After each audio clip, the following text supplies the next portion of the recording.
A rich doctor brought a poor young man home despite his wife's objections. A few days later, the wife burst into tears and screamed. The early morning mist curled like whispers around the jagged rocks of Port Townsend's shoreline. Waves lapped against the docked fishing boats, their gentle rhythm broken only by the occasional cry of gulls overhead. The air carried a salty chill, tinged with the faint aroma of seaweed. The town seemed to breathe in silence, its quaint streets still damp from the night's rain. Daniel Brooks sat on the weathered steps of his mother's house, a modest structure nestled at the edge of the town, his gaze fixed on the horizon, his fingers gripping the spine of a journal so tightly that the corners bit into his palms. Sharon Brooks had passed away only weeks before, and the world still felt like it had tilted sideways.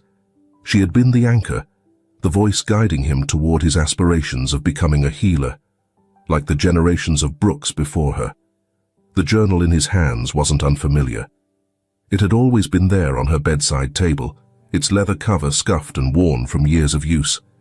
He had never dared to open it before, respecting the quiet reverence she held for its contents. But last night, in a moment of desperation and longing, he had turned the key she had left him in her will, unlocking more than he had bargained for. "Your hands look like they're choking that poor thing," came a voice from the doorway. Old Mrs. Henley, their next-door neighbor, was leaning on her cane, her expression soft but tinged with concern. "That journal's not going to run away, boy." Daniel looked up, blinking as if surfacing from a deep pool. Yeah, I guess I'm just figuring things out." Mrs. Henley nodded knowingly and tapped her cane on the porch. "Your mother trusted you with it. Whatever's in there, it's yours to carry now." With that, she shuffled back inside, leaving Daniel to the weight of her words. Alone again, he let out a breath he hadn't realized he was holding. He flipped the journal open to the first page, its faintly yellowed paper emitting the faintest scent of chamomile, a smell that always lingered around his mother. Her handwriting, bold but slanted slightly, filled the page. "To my son, Daniel, the Brooks family has always been more than healers. We are caretakers of something older, something sacred. The methods I taught you are just the surface. There is more, much more, hidden in the mountains beyond this town.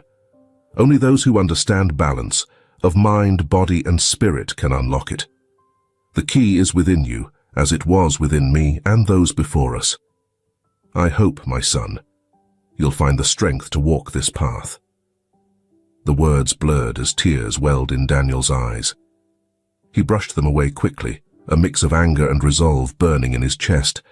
She had always spoken in riddles, always alluding to traditions and secrets, but never explaining. Why now? Why not when she was alive? He scanned the next few pages, his fingers trailing over the diagrams of herbs and sketches of pressure points. There were notes scribbled in the margins, brief observations and instructions. But then, halfway through the journal, the pages changed. The sketches grew intricate, weaving symbols he didn't recognize into diagrams of the human body. The notes became cryptic, hinting at techniques he'd never seen her practice. "What is this?" he whispered aloud. The question wasn't for anyone in particular, but the quiet of the morning seemed to absorb it, as if the world itself pondered the answer. The journal fell closed in his lap. He leaned back, staring up at the slate-grey sky. His mind reeled with fragments of memory. His mother hunched over her workbench, the scent of dried lavender and ginseng hanging thick in the air, her hands moving deftly as she muttered something he was never quite able to catch. She had always been a healer first, a mother second, but now, he realized, she had also been a guardian. Daniel stood abruptly, the journal clutched to his chest. The mountains loomed in the distance, their peaks obscured by the morning mist. They had always been there, unassuming but imposing, like silent sentinels. For the first time, he felt their pull, the faint whisper of something waiting just beyond reach. He stepped back inside the house, his movements purposeful now. The place still smelled of her, eucalyptus and the faint musk of dried herbs. but it no longer felt like hers alone. It was his now, as was the burden of what she had left behind. Grief pressed against him, heavy and insistent. But so did something else, resolve. If this journal held the path to the legacy she had so carefully guarded, he would follow it, for her, for himself, for the Brooks name. Daniel exhaled, long and slow, the weight of the journal lighter in his hands. The mountains waited. The journey was just beginning. The streets of Port Townsend were alive with murmurs as the townsfolk gathered near the newly opened Murray Clinic. The building stood out against the quaint facades of weathered shops and cafes, its sleek modern lines an unapologetic declaration of its owner's wealth and ambition. Glass doors gleamed under the grey morning light, and the polished brass lettering above them caught every curious eye. Murray Medical Center. Inside, Dr. David Murray moved with an efficiency that belied his age.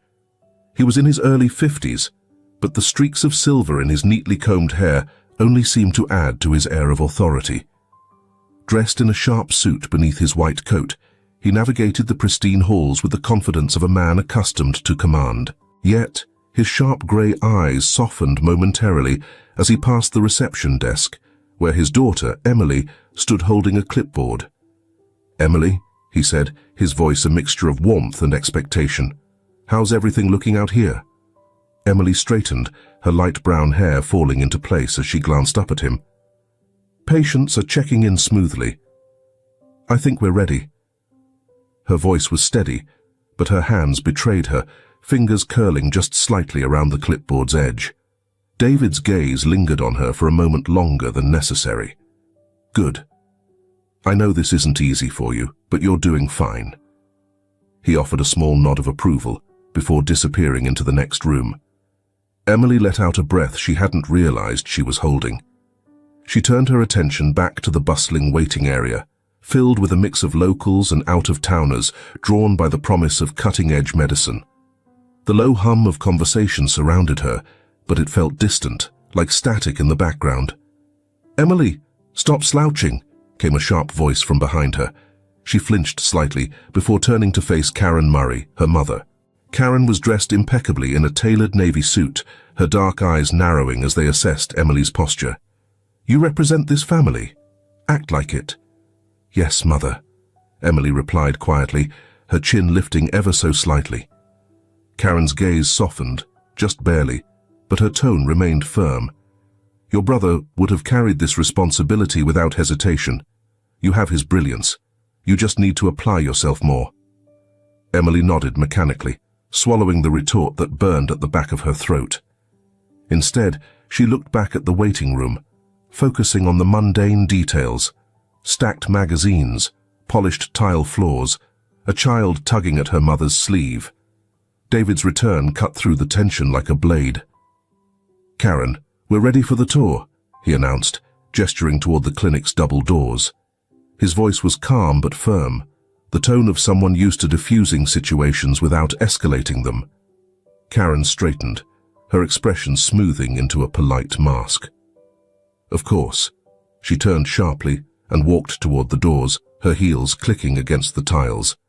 Emily hesitated, her hand tightening around the clipboard again, but David's gentle touch on her shoulder stopped her.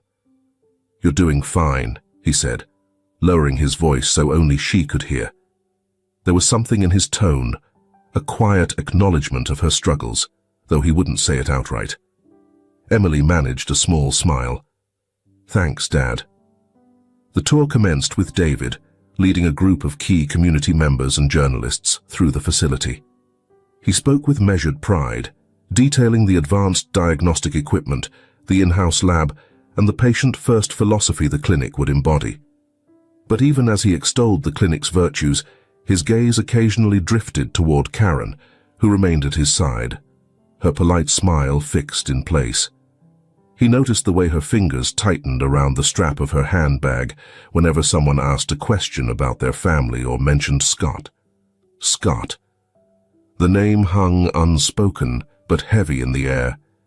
It was in the way Karen's smile grew brittle and the way Emily's eyes darted to the floor whenever he was mentioned. David felt it too, the ache of loss wrapped in the guilt of moving. He turned back, forcing a practiced smile. "Of course," he said smoothly, but the unease remained, a quiet hum beneath his carefully composed demeanor. Meanwhile, in the quiet of the reception area, Emily sat down for the first time that day, allowing herself a moment to breathe.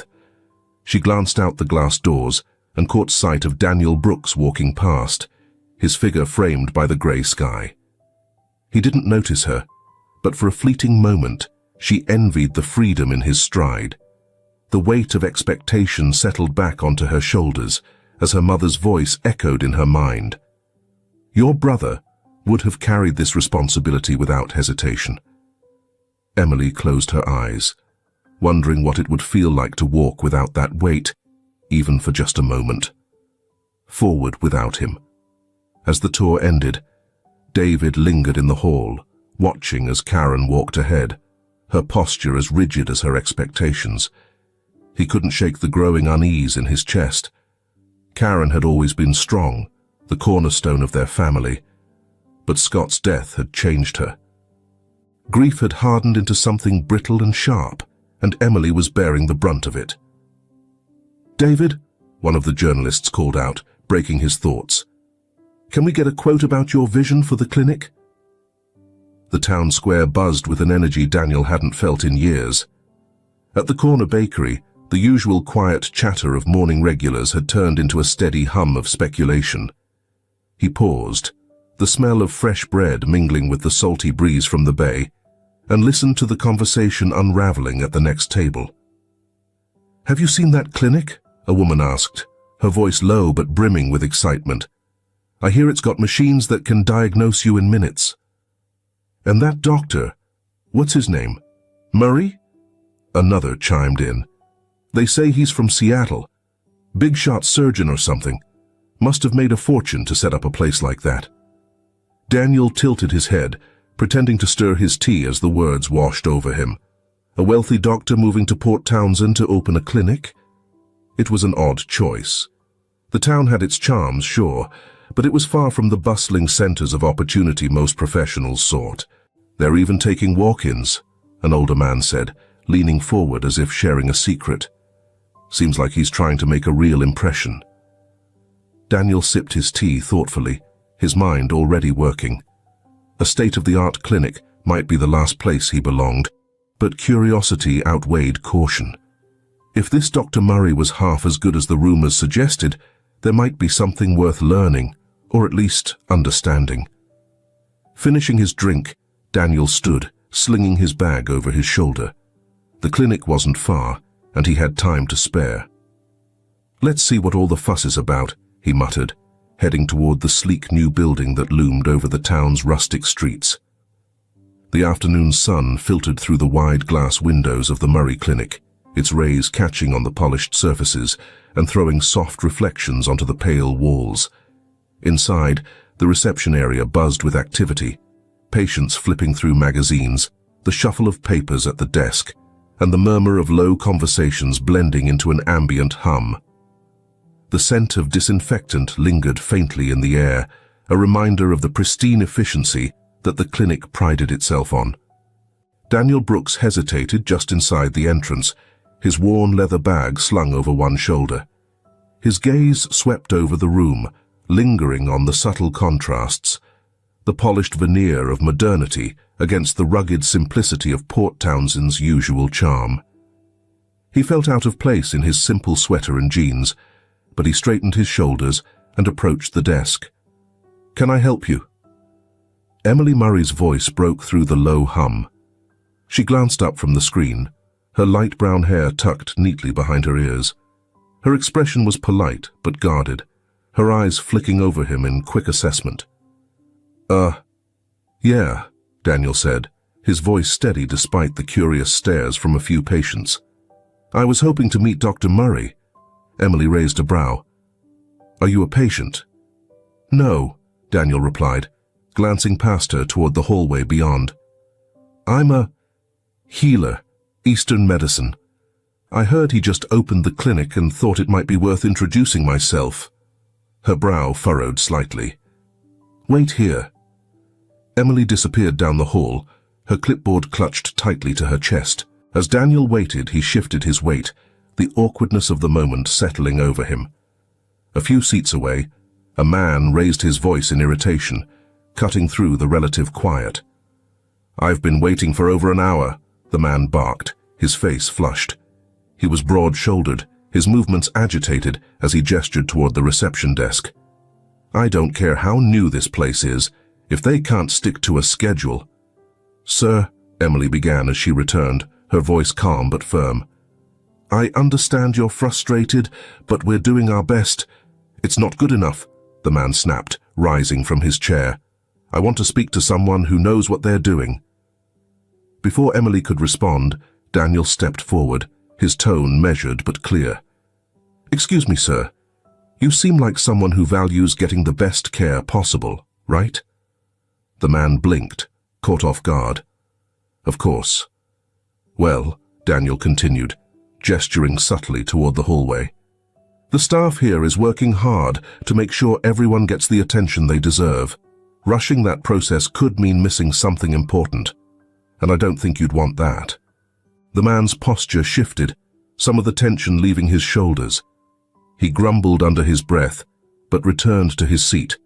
His earlier bluster diminished. Emily shot Daniel a surprised glance, her lips parting slightly as if to speak, but another voice cut in. "What exactly is your role here, Mr. Brooks?"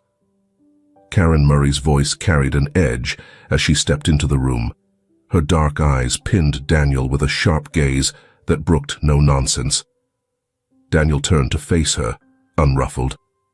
"I'm not staff, Mrs. Murray. I'm just someone who values good care, like your patient here."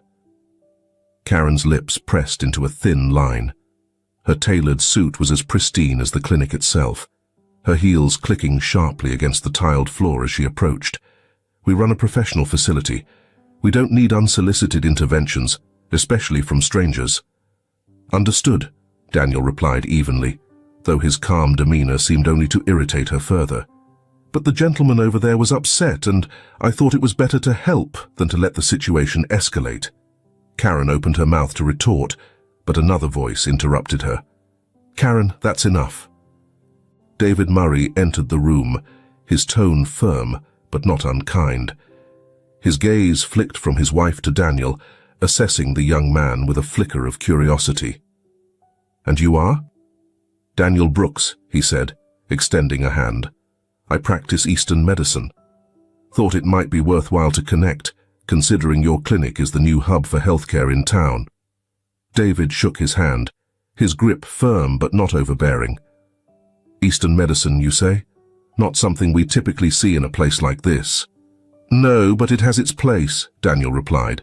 "Sometimes it complements Western approaches. Sometimes it fills gaps." David's expression shifted slightly, a spark of interest breaking through his professional exterior. "Interesting. Let's talk." As the two disappeared into David's office, Karen stood rooted in place, her knuckles white against the strap of her handbag. Emily, who had been watching quietly from the desk, stepped closer. "He wasn't trying to cause trouble, Mom," she said softly. "He was just helping." Karen turned to her daughter, her expression unreadable for a moment before she sighed. "That remains to be seen." In the hallway beyond, Daniel followed David into the office, unaware of the storm he had already begun to stir in the Murray household. The office was a stark contrast to the bustling reception area. The walls were lined with shelves of medical books and certificates, their crisp frames arranged with clinical precision. A single orchid sat on the windowsill, its fragile bloom a rare hint of softness in the otherwise austere room. David Murray gestured for Daniel to sit down. "I must say, Daniel," David began, pouring 2 glasses of water from a crystal decanter, "you've surprised me. Most people wouldn't step into a situation like that with such poise." Daniel took the glass with a nod of thanks. "It wasn't much, really. Sometimes people just need someone to listen." "That's precisely what makes it significant," David said, leaning back in his chair. His expression was thoughtful, measuring. I've seen my share of medical professionals who can diagnose a condition but lack the ability to connect with the person in front of them. You have that. And Eastern medicine, though not my specialty, has always intrigued me. Daniel shifted slightly in his seat. Compliments from a man like David carried weight, but they also made him wary. I appreciate that, Dr. Murray, but I'm not sure where this is going. David smiled faintly. I think there's potential here for both of us. I've always believed medicine should be comprehensive, a blend of approaches that work for the patient, not against them. I'd like to mentor you, teach you what I know, and perhaps learn from you in return. Daniel blinked, caught off guard. You want to mentor me? Yes, David said simply, leaning forward now, his tone serious. I know talent when I see it, Daniel. You have the instincts and dedication. With some formal guidance, you could make a real difference. Before Daniel could answer, a sharp voice cut through the open doorway. David? A word? Karen stood there, her arms crossed tightly over her chest. Her expression was as sharp as the angles of the room. David sighed and stood. Excuse me, Daniel. The conversation that followed wasn't quiet enough to escape Daniel's ears. Are you serious about this? Karen's voice was low but icy. Bringing some stranger into our home? He's not some stranger, David replied evenly. He's a promising young man with a unique skill set. And we don't even know if he's trustworthy, Karen snapped. You think you can just invite anyone into our lives after what we've... She stopped abruptly, her voice catching. When she spoke again, it was colder. We don't need someone like him complicating things. David's reply was calm but firm. He's staying, Karen. This is my decision. Karen's footsteps retreated sharply, the sound of her heels clicking down the hall. Moments later, David re-entered the study, his expression carefully neutral. I won't lie, Daniel, he said. It might not be easy for you here, but I believe it'll be worth it. Daniel hesitated, his gaze drifting toward the window. The mountains loomed in the distance, shrouded in the evening mist. He thought of his mother's journal, of her words urging him to step forward, to find his path. All right, he said finally. I'll give it a shot. David extended his hand again, a gesture of agreement. Welcome aboard. The Murray residence was as grand and imposing as its clinic counterpart. Situated on the town's outskirts, the house was a stark contrast to Port Townsend's rustic charm, all sharp lines and gleaming surfaces. The evening light filtered through floor-to-ceiling windows, casting long shadows across the minimalist furniture and marble floors. The air inside felt cold, not from the temperature, but from the atmosphere, a precision and order that left no room for warmth. Later that night, as Daniel carried his small bag into the guest room, he caught sight of Emily in the hallway. She hesitated, then offered him a tentative smile. Long day? He asked lightly, adjusting the strap of his bag. She nodded. My mum can be intense. Daniel chuckled softly, sensing the understatement. I'll keep that in mind. Emily glanced at him, her expression more open now. For what it's worth, I think it's good you're here. Dad, he doesn't connect with people easily, but he seems to see something in you. Daniel tilted his head, her words surprising him. Thanks, Emily. That means a lot. She shrugged, her smile growing a little. Don't let her scare you off. I'll try not to, he said, his voice steady but warm. As Emily walked away, Daniel stood alone in the quiet hallway, the weight of this new chapter settling over him. The tension was thick, the stakes high, but for the first time in a long while, hope flickered in the corners of his thoughts. The Murray household was eerily silent at dawn, the kind of quiet that spoke not of peace, but of tightly held control. Daniel woke early, the faint scent of coffee drifting through the halls. He wasn't used to such stillness. It pressed on him like an invisible weight. After getting dressed, He made his way to the dining room, where Karen sat, her posture as rigid as the high-backed chair she occupied. "You're up early," she said, not looking up from her tablet. Her tone was clipped, offering no pretense of warmth. "So are you," Daniel replied lightly, pouring himself a glass of water. Her eyes flicked to him, cool and assessing, before returning to the screen. "David is too trusting," she said abruptly, her words slicing through the air like a blade. "He sees potential in everyone, but potential doesn't pay off for most people. Don't mistake his kindness for anything more than that." Daniel held her gaze, steady, but not confrontational. "I appreciate his trust. I don't plan to let him down." Karen's lips curved into a faint, bitter smile. "We'll see." The tension lingered with Daniel as he walked to the clinic later that morning. The bright atmosphere of the reception area did little to ease it, but his focus shifted when David introduced him to a particularly challenging case, a middle-aged man with a long-standing chronic condition that had eluded standard treatments. The man, visibly frustrated, gestured wildly as he spoke. "Every doctor tells me the same thing. Manage it with medication, but nothing ever changes. I'm tired of pills." David listened patiently, his expression calm. "Daniel," he said, glancing over, "what would your approach be?" Daniel hesitated for only a moment, then stepped forward. "If you're open to it," he said, addressing the man directly, "I'd like to try something different. A blend of techniques that focus on your whole system, not just the symptoms." The man looked skeptical, his arms crossing. "And you think that'll work where everything else hasn't?" Daniel's tone was steady, respectful. "I can't promise a cure, but I can promise to listen and try to help you understand what your body is telling us." It was a gamble, but the man nodded slowly. Over the next hour, Daniel worked alongside David, blending diagnostic tools with gentle, hands-on techniques his mother had taught him. By the end of the session, the man's guarded demeanor had softened, a small glimmer of hope returning to his eyes. "Thank you," he said gruffly, shaking Daniel's hand before leaving. "You're the first person who hasn't made me feel like just another chart." David's approval was subtle, a faint nod, the corners of his mouth lifting slightly, but it was there. "Well done, Daniel," he said. "You handled that with care and precision."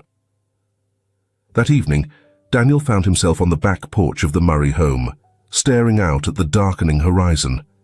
The weight of the day, both its challenges and victories, settled over him like a heavy blanket.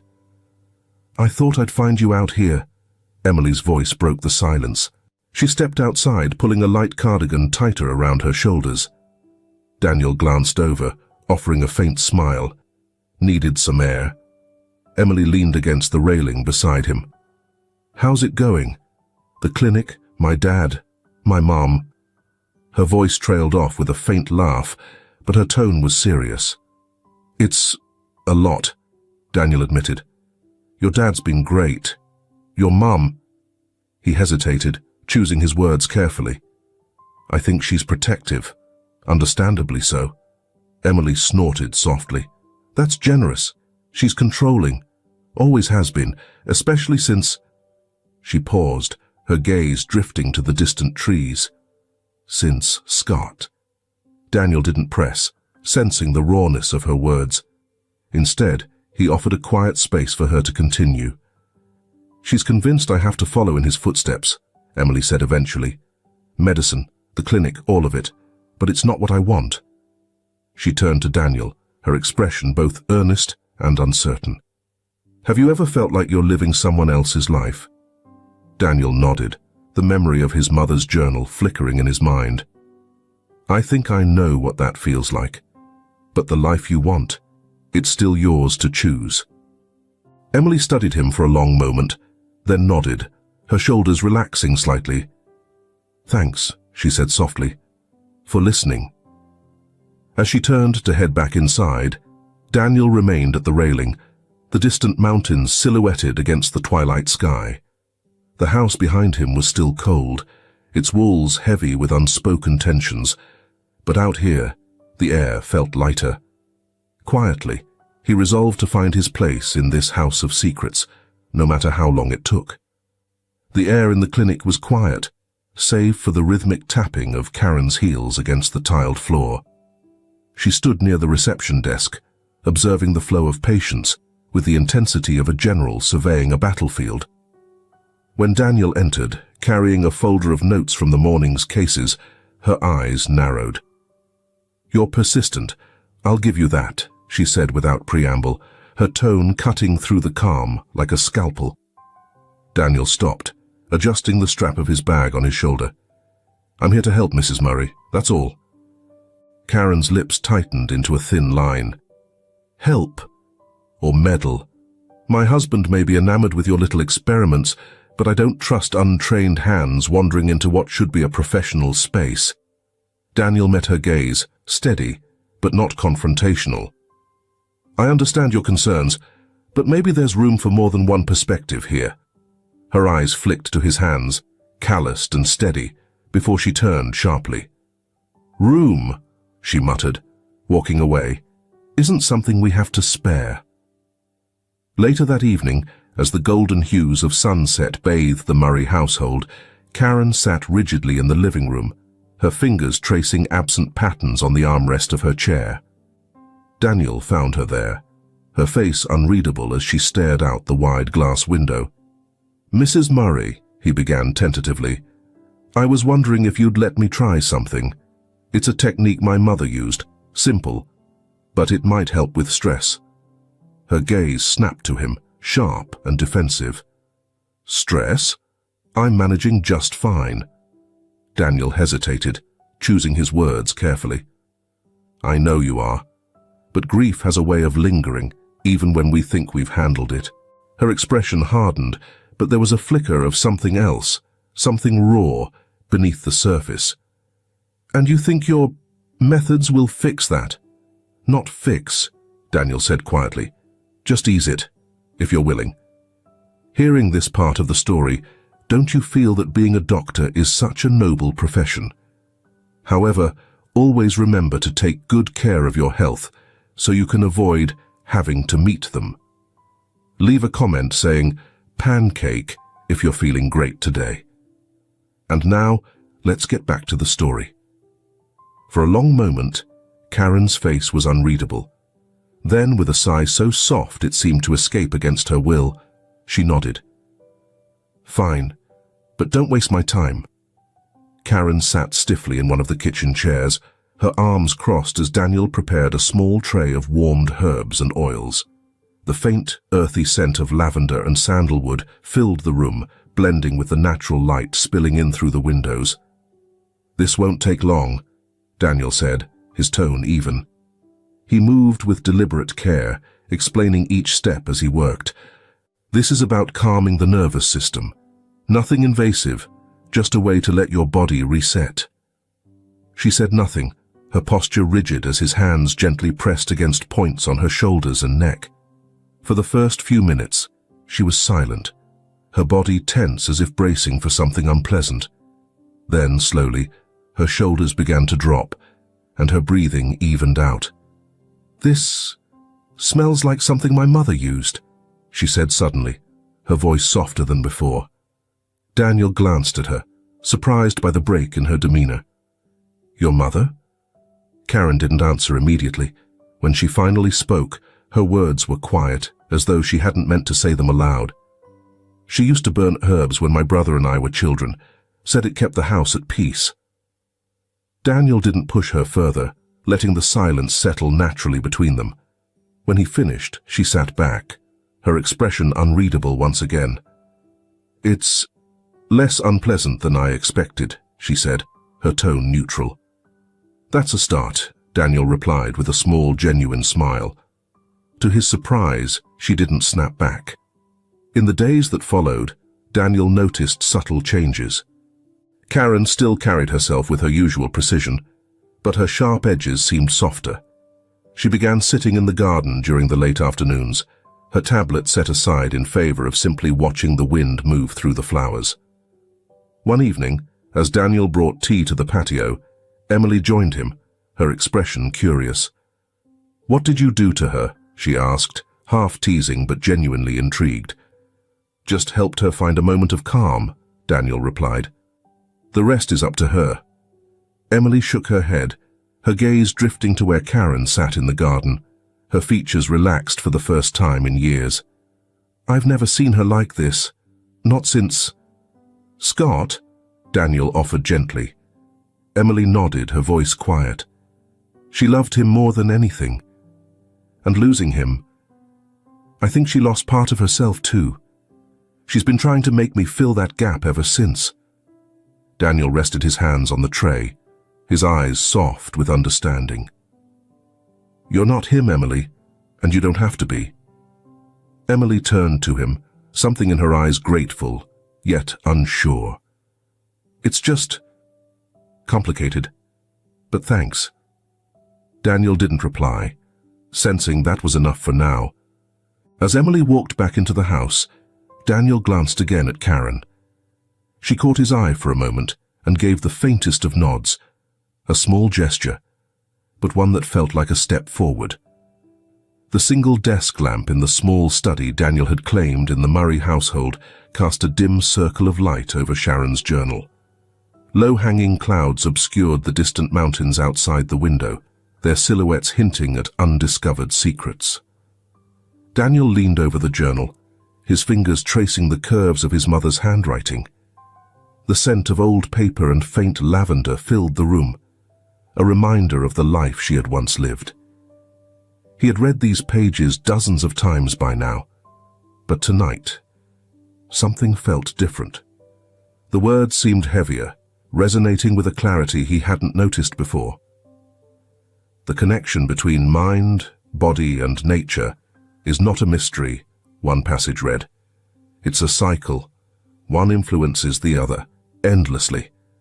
The secret lies in listening and in understanding how they speak to each other. The mountains hold the key to this balance. Only when you are in harmony with yourself will the path reveal itself. Daniel sat back, his pulse quickening. The mountains. His mother had mentioned them often, always with an air of reverence.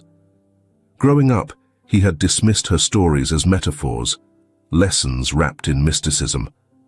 But now, reading her words again, he felt the pull she must have felt, a need to uncover whatever truths she had left behind. The following morning, Daniel set out early, the journal tucked safely in his bag. The Murray house was still quiet, save for the faint sounds of Karen moving about the kitchen. He slipped out unnoticed, his boots crunching softly on the gravel driveway as he made his way toward the trail that led into the mountains. The air grew cooler as he ascended, the scent of pine and damp earth grounding him in the present. The town slowly disappeared behind him, replaced by towering trees and the rhythmic sounds of his own breath. He carried no map, only Sharon's journal and a faint sense of guidance beyond mere chance. Pausing to rest near a clearing, he opened the journal again. This time a sketch, an intricate pattern of spirals and lines that seemed both organic and deliberate, drew his attention. Under it, Sharon had written, "The heart of the mountain beats with the rhythm of life. Seek the clearing where the sun meets the earth." Daniel looked up, his gaze scanning the landscape. Sunshine bathed the clearing, the tall grass bending gently in the breeze. It was beautiful, but he felt no closer to understanding what she meant. He closed the journal, frustration creeping in. What was he missing? Later that evening, back in the study, Daniel pored over the journal again, his mind replaying the sights and sounds of the mountain. He noticed details he hadn't before. The patterns in the sketches seemed to echo shapes he had seen in the trees and rocks. His mother's notes hinted at a rhythm, a harmony he hadn't yet grasped. The sound of soft footsteps pulled him from his thoughts. Emily stood in the doorway, a steaming mug in her hands. "Tea," she offered, stepping inside without waiting for an answer. She placed the mug on the desk, her eyes flicking to the journal. "You've been at that all day." Daniel nodded, his fingers drumming lightly on the desk. "There's something in here," he said. more to himself than to her, something she was trying to teach me. Emily pulled out the spare chair sitting across from him. Your mum sounds intense. She was, Daniel admitted with a faint smile. But not in a negative way. She believed in things, balance, harmony, the connection between people and nature. She wanted to pass that on, but I think she knew I wouldn't understand it until I was ready. Emily studied him for a moment, then leaned back. And are you? Ready, I mean? Daniel exhaled, his gaze dropping to the journal. I don't know, but I feel like I have to try. Emily nodded, her expression thoughtful. The mountains, they were important to her, right? Yeah, Daniel said. She wrote about them a lot. She thought they held answers if you knew how to listen. Emily smiled faintly. Maybe they'll tell you what you need to hear. The next time Daniel returned to the mountains, he moved slower, his steps deliberate. He listened to the crunch of leaves beneath his boots, the rustle of wind through the branches, and the distant calls of birds. He let the rhythm of the mountain guide him, the journal's sketches coming to life in his mind as he followed its subtle clues. Near midday, he reached a small stream cutting through the forest. Kneeling, he cupped the cool water in his hands, its clarity a reminder of what he was seeking, something pure, untainted. The thought grounded him, and as he stood, he noticed something ahead. A patch of sunlight breaking through the canopy, illuminating a circle of moss-covered stones. His breath stopped. It wasn't just a clearing, it was the clearing. Sharon's words echoed in his mind, where the sun meets the earth. He stepped into the circle, feeling a strange stillness settle over him. For the first time, the journal's mysteries didn't feel insurmountable. They felt like a path he was finally ready to walk. The storm rolled in just as Daniel returned to the Murray household, his boots caked in mud from the mountain trails. The wind howled through the eaves, shaking loose leaves from the trees and sending them spiraling across the yard. Fat drops of rain began to drum against the windows as he stepped into the foyer. The warmth of the house, a sharp contrast to the chill that clung to his skin. The storm outside had been building all day, and by evening it reached a ferocious crescendo. Rain lashed against the tall windows of the Murray home, each drop a staccato reminder of the chaos brewing within. Thunder rumbled low, rattling the glass like an impatient guest demanding entry. Daniel sat in the study, the journal open but unreadable under the flickering light of the desk lamp. Tonight, his focus was not on the words. His thoughts churned with the day's discoveries, the strange serenity of the clearing, and the weight of Sharon's words still echoing in his mind. The storm, it seemed, mirrored his restlessness. A sudden, sharp voice from the living room broke through his thoughts. Karen. He closed the journal and made his way down the hall, drawn by the unmistakable edge of conflict. As he approached, he heard her voice rise again, strained and brittle, like a branch about to snap. Why is he still here, David? Why?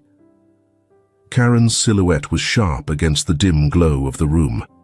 She paced near the hearth, her movements agitated. You bring him into this house, into this family, and act as if what? David's voice was calm, but there was an undertone of weariness. Is he a decent person trying to make a name for himself? Because that's exactly what he is. Karen whirled to face him, her voice cracking under the weight of her frustration. He doesn't belong here. He's not part of this family. He's just a reminder of everything we've lost. The words hung heavy in the air, and for a moment the only sound was the relentless drumming of rain against the windows. Daniel stepped into the room, his presence unannounced but impossible to ignore. Karen's head snapped toward him, her face a mask of anger. But there was something raw beneath it, grief, unspoken and unresolved. You remind me of Scott, she said suddenly, her voice trembling. Every time I see you, it's like he's standing there just out of reach, and I can't... She stopped, her breath hitching as she pressed a hand to her chest. "I can't go through that again." Daniel froze, the weight of her words sinking into him. He hadn't expected this. Her disdain, yes, but not the pain that bled through her anger. Carefully, he stepped forward. "I'm not Scott," he said quietly, his voice steady but soft. "I could never be him, and I'm not trying to take his place." Karen turned away, her shoulders rigid, but he continued. "I know what it's like to lose someone who shaped your world. My mom. She was everything to me. The absence of her left me feeling as though everything had lost its meaning, like I'd never find my footing again." The room was silent, save for the rain and the distant hum of the storm. Slowly, Karen sank into the armchair by the fire, her hands trembling in her lap. "He was my anchor," she whispered, more to herself than anyone else. "The one thing that kept everything steady." "And losing him changed everything," Daniel said, kneeling slightly to meet her eye level. "I get that, but pushing everyone else away doesn't bring him back. It just leaves you lonelier." Her gaze flicked to him, and for the first time, her eyes softened. The lines of tension in her face eased, just barely. "I don't know how to stop," she admitted, her voice breaking. "You don't have to figure it out alone," Daniel said. "You've got David, Emily. Even I can assist if you allow it." Karen looked at him for a long moment, her expression unreadable. Then she nodded, the smallest, most tentative gesture, but one that spoke volumes. The storm continued outside, but the atmosphere inside the house began to shift. Later that night, as Daniel prepared to leave the living room, David caught him by the shoulder. "Thank you," he said simply, his voice thick with unspoken gratitude. Daniel nodded. "We're all trying to find our way, right?" David's smile was faint, but genuine. "You have a way of seeing people, Daniel. I think she needed that." As Daniel returned to his study, he glanced back at the living room. Karen still sat by the fire, her hands wrapped around a cup of tea. She looked smaller, less formidable, as if the storm outside had finally coaxed the one within to quiet. The mountains greeted Daniel the next morning with a renewed sense of purpose. The storm had washed the air clean, leaving the sky a brilliant blue and the earth damp but vibrant underfoot. He safely tucked Sharon's journal into his bag, its weight serving as a constant reminder of the legacy he carried. This time, as he followed the trails, his steps were deliberate, and his mind focused on the clues her words had woven. The clearing felt different now. The sunlight filtering through the trees illuminated the moss-covered stones with a golden glow, almost as if inviting him closer. Daniel scanned the area carefully, his eyes catching on something he hadn't noticed before, a faint path, winding deeper into the forest. His pulse quickened as he followed the trail, the scent of pine and earth thickening the air. Then he saw it, a small cabin nestled against the base of a rocky outcrop, its wooden walls weathered, but sturdy. Sharon's journal had mentioned a place where she practiced her craft, a space untouched by time or distraction. This had to be it. Daniel approached cautiously, his hand brushing the smooth wood of the door before pushing it open. The interior was sparse but meticulous. Shelves lined the walls, filled with jars of dried herbs, tools and books whose spines were cracked with use. A table stood in the center, its surface covered with handwritten notes and diagrams that mirrored those in the journal. Sharon had disappeared, leaving everything as it was. He exhaled slowly, his fingers trailing over the objects she had once touched. Here, in this quiet sanctuary, he could feel her presence more strongly than ever. Her teachings weren't just in the journal, they were etched into this place, waiting for him to discover them. When Daniel returned to the clinic later that day, his mind was brimming with ideas. The cabin had given him not only tools, but a renewed understanding of the balance his mother had always spoken about. It didn't take long for an opportunity to put it into practice. The patient was a woman in her late 40s, her face drawn with exhaustion. She had been visiting the clinic for months with chronic pain that defied conventional treatment. David had reviewed her case repeatedly, adjusting her medication and recommending physical therapy, but nothing had brought her lasting relief. David expressed her frustration, passing the chart to Daniel. "I've done everything I can think of." Daniel skimmed the notes, his mind racing. "Would you let me try something?" he asked, meeting David's gaze. "It's not in your textbooks, but it might help." David hesitated, then nodded. "Do what you think is best." Daniel approached the woman gently, explaining his methods in simple, reassuring terms. Using techniques rooted in his mother's teachings, he combined precise acupressure with herbal compresses he had prepared that morning.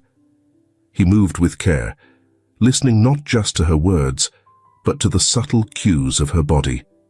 When the session ended, the woman sat up slowly, her eyes wide.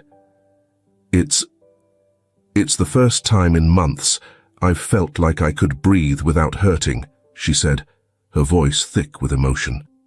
David watched from the doorway, his arms crossed, a thoughtful expression on his face. When the patient left, he turned to Daniel. "I don't know exactly what you did, but that was remarkable." "It wasn't just me," Daniel said, brushing off the praise. "It was a combination of everything I've learned, from her case, from you, and from my mother's work." David smiled faintly, but there was pride in his eyes. "You have something special, Daniel. And I don't just mean your techniques. You see the whole person, not just the problem. That's rare." That evening, as the clinic emptied and the quiet of the night settled in, David pulled Daniel aside. They stood in the small break room, the hum of the refrigerator the only sound between them. "I've been thinking," David began, his tone measured. "You've shown more dedication and skill than most people twice your age. You deserve the chance to formalize this, take what you know and build on it." Daniel frowned slightly. "What do you mean?" "I want to fund your education," David said plainly. "Medical school, certifications, whatever you need. You've already proven you have the potential. Now let's make it official." Daniel blinked, the weight of the offer hitting him. I don't know what to say."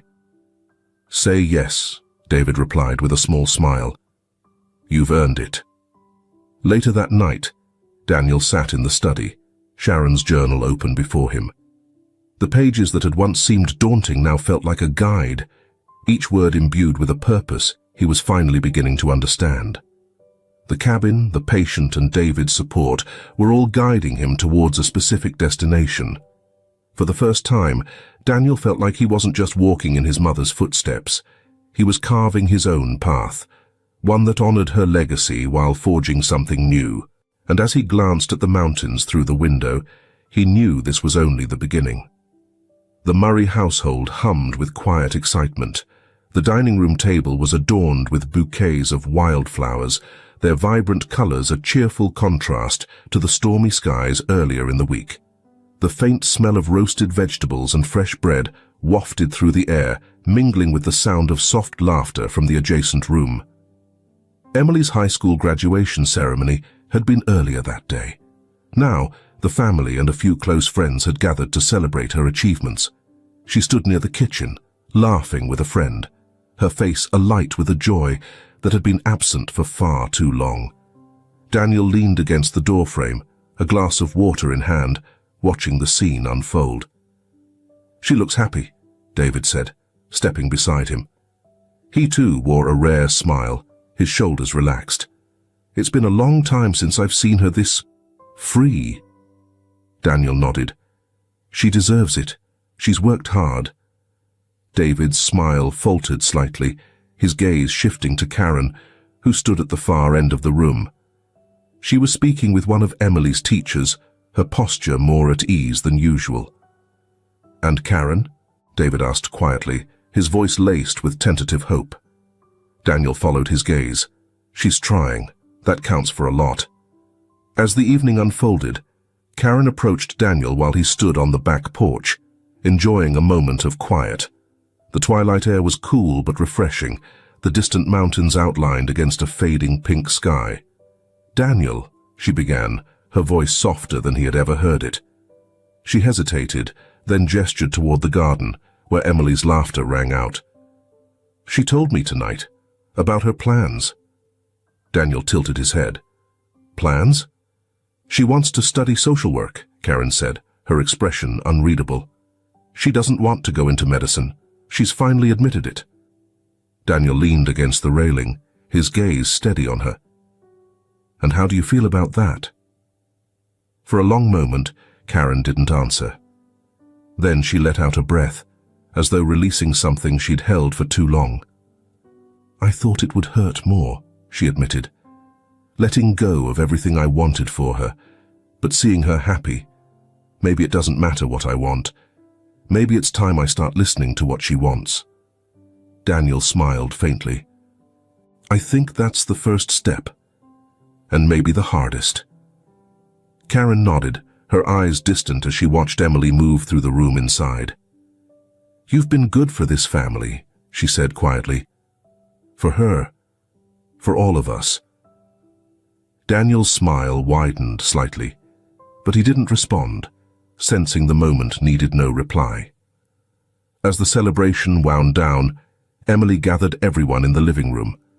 She stood in the center, holding a small stack of papers, her acceptance letter to the University of New York's social work program.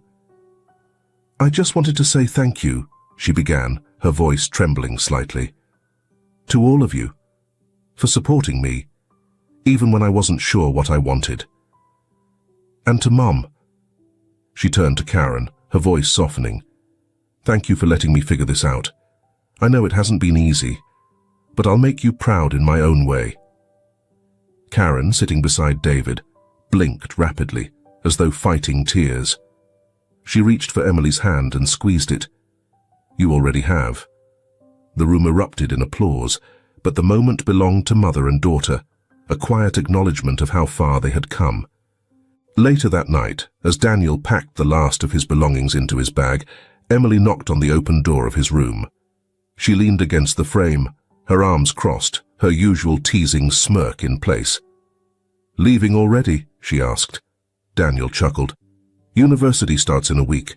If I don't leave now, I'll miss the chance to settle in before classes start." Emily's smirk softened into a genuine smile. "You're going to be amazing. You know that, right?" "Only if I survive the workload," Daniel replied, but there was warmth in his tone. "Thanks, Emily, for everything." She hesitated, then stepped forward and hugged him briefly. "You'll come back, won't you? For the holidays or something?" Daniel nodded. "Of course, I've got family here." Emily pulled back, her smile lingering. "Good." As Daniel walked toward the driveway, his bag slung over one shoulder, David and Karen stood by the front door. David clapped him on the back, his expression full of pride. "You're going to do great things, Daniel. I have no doubt about it." Karen gave him a rare, soft smile. "Thank you," she said simply. "For everything." Daniel nodded, his chest tightening with emotion he couldn't quite express. "Take care of each other," he said, his voice steady, "and don't forget to breathe every now and then." The family waved as he drove away, the glow of their porch light shrinking in his rearview mirror. As the road stretched ahead of him, the mountains fading into the horizon, Daniel felt a sense of fulfillment he hadn't expected. His path was only just beginning, but he carried with him the lessons, the connections, and the love that had grown in the Murray household. The future awaited, and for the first time, Daniel was ready to face it. The Murray household, once a cold expanse of polished floors and silence, was alive with warmth and laughter.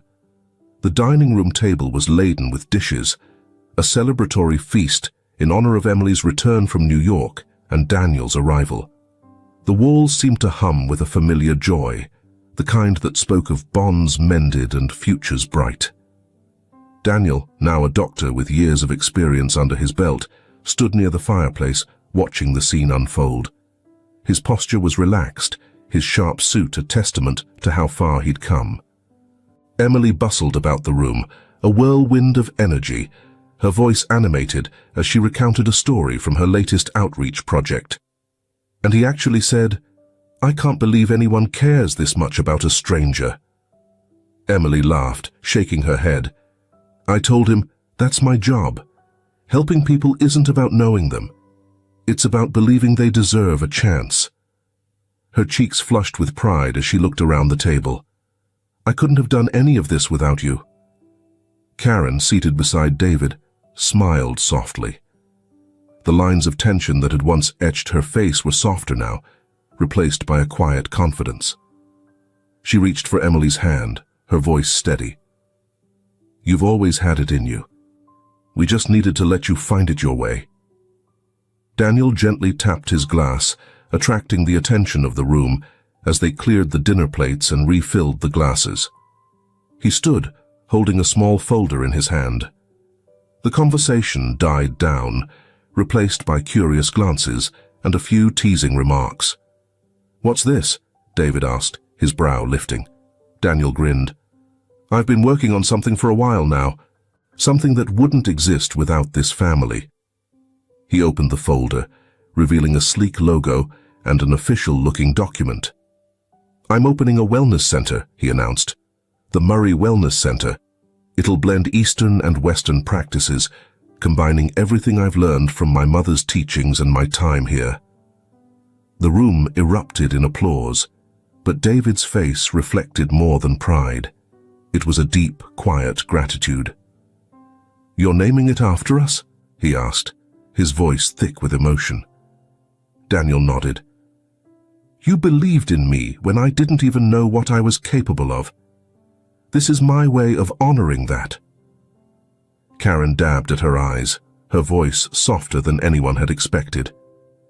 "You've given us more than we ever gave you, Daniel." Daniel smiled, his gaze moving to Emily. "That's not true. You all showed me what it means to be part of something bigger than yourself, and I wouldn't trade that for anything." As the evening wore on, the group moved to the living room, where the fire crackled warmly. Emily pulled Daniel aside, her eyes bright with excitement. "Can I come visit the center when it opens?" she asked, half joking. "Maybe I'll bring my team from the shelter." "Always," Daniel replied. "You might even teach me a thing or two about social work." She laughed. "Deal." Nearby, Karen watched them with a mixture of pride and peace. David leaned closer, his voice quiet. "It's nice, isn't it, seeing them like this?" Karen nodded, her lips curving into a rare smile. "It is.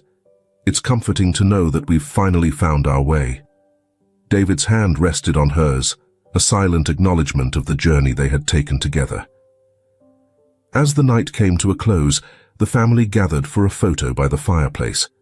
The camera captured a moment that conveyed a powerful message. Emily, beaming with the confidence of someone who had found her calling. David standing tall with the quiet pride of a mentor fulfilled. Karen, her hand resting on Daniel's shoulder, her expression softer than it had ever been. And Daniel, surrounded by the people who had become his family, his eyes reflecting the journey that had brought them here. The laughter and chatter continued late into the night, but it wasn't chaotic or overwhelming. It was the sound of a family united, not by blood, but by understanding, growth, and the healing they had given each other. As Daniel prepared to leave for the night, Emily walked him to the door. "You know," she said, her voice teasing, "we're going to miss you next week." Daniel chuckled. "I'll only be a call away. And besides," he added, "I expect all of you at the grand opening." "We wouldn't miss it for the world," Emily said, pulling him into a hug. Driving away from the house, Daniel glanced in the rearview mirror at the glow of the porch light, shrinking in the distance. 6 years ago, he had only brought his mother's journal and a burdened heart to the Murray home. Now, he was leaving with a purpose that felt larger than himself, a purpose rooted in connection, resilience, and the unshakable belief that healing was more than physical. The road stretched ahead, wide and full of possibility. And as he drove, Daniel felt the weight of Sharon's legacy blend seamlessly with his own. This wasn't the end of the journey. It was the beginning of a story that had taken years to build. A story he was finally ready to tell. If this film touches your heart, leave your mark with a like, and don't forget to subscribe to our channel to explore more meaningful stories with us. Share your feelings with us and tell us your own stories.